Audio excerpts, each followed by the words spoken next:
السلام عليكم ورحمة الله وبركاته. اللهم صل وسلم وبارك على سيدنا محمد وعلى آله وأصحابه أجمعين.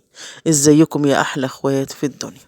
النهاردة إن شاء الله جاية لكم بالجديد، هو تفريز الثوم من قلب مطبخ دعاء سامي. تعالوا نشوف هنعمل ايه.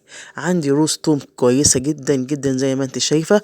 ده الكلام ده انا مخزناه من السنة اللي فاتت، والثوم الجديد ان شاء الله بيتزرع دلوقتي. ربنا يصلح حالنا وحال الناس، قولوا امين. وما تنسيش اللايك يا نور قلبي. انا عندي هنا الثوم بتاعي، انا بوريكي ان طريقة تخزيني بتاعت السنة اللي فاتت لسه محافظة عليه وتمام زي ما انت شايفة، الفص بفصه. بس وانا بفصص بقى كده لقيت حاجة غريبة جدا. ايه هي؟ انا هوريها لك في قلب الفيديو، كملي معايا الفيديو للاخر. عندي هنا انا بفصص كده فلقيت حاجة استغربتها شوية. لقيت في فص منهم كده زي شايفة كده حتة كده خرم بسيط، فقلت يا ترى ده ايه؟ هيكون ايه؟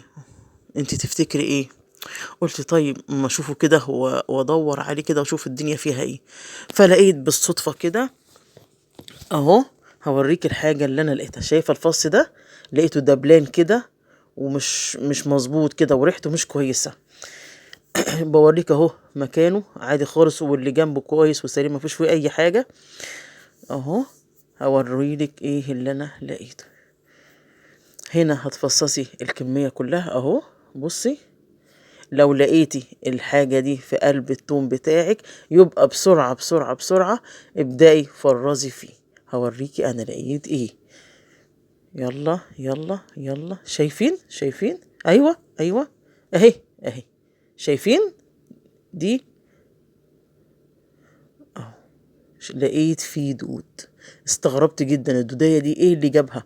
الحاجة ناشفة قدامي ومخزناها صح. اول ما لقيت الحشرة دي يا جماعة قلت لا، مفيش مفر. يلا الحق الثوم بتاعي. الكمية كانت كبيرة جدا. هو حاليا بيتباع دلوقتي ب5 جنيه، بس بعرشه وبطينته والكلام ده كله، مش زي ما انا منضفاه كده ومحافظة عليه. رحت مفصصة الكمية كلها يا حبيبة قلبي. طيب انت خايفة من تفريز التوم وخايفة من مشاكل التوم؟ انا هوريكي الفيديو ده عملي عشان تشوفي التوم لما بيتفرز بيبقى عامل ازاي. اهو ببدأ افصص واحدة واحدة كده. احنا عندنا هنا في السوق بيتباع ب5، وهنا في بيوتنا هنا ناس الفلاحين بايعينه ب6. سيبك من الجنيه وسيبك من ال5 وال6، اهم حاجة فايدته ايه. هنا انا جايباه من ارض واحد فلاح برضك وعامله. ولو حد عايز الفيديو وطريقة التخزين السليم يروح للقناة وهيشوف التخزين البسيط ده جدا. انا بخزنه كده يا جماعه من السنه للسنه زي ما انتم شايفين، والراس محتفظه بنفسها. بس لما لقيت الحشره دي قلت لا، لازما ولا بد الحق نفسي. اهو.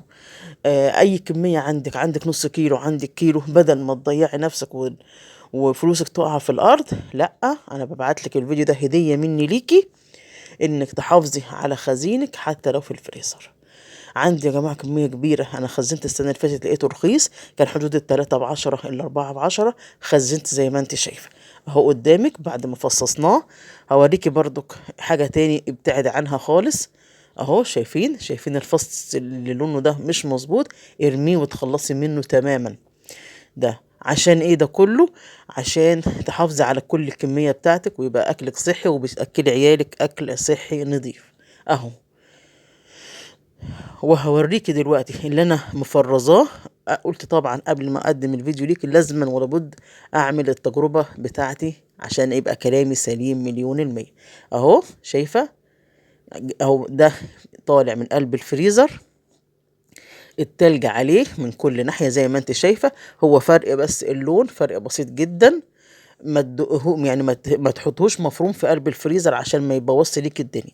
لما تحافظي عليه سليم كده بيبقى كأنك لسه مقشراه وحطاه ودقاه وايه وتمام، بيبقى ريحته جميله جدا. اهو فرق اللون البسيط بين ده وبين ده، فرق اللون بس. عندك علبه محكمه الغلق، عندك برطمان بلاستيك، عندك كيس بلاستيك، زي ما انت عايزه. المهم تخزنيه وتفرزيه، ما يعملش ليكي في قلب ريحة في قلب الفريزر. واقول لك السلام عليكم ورحمة الله وبركاته.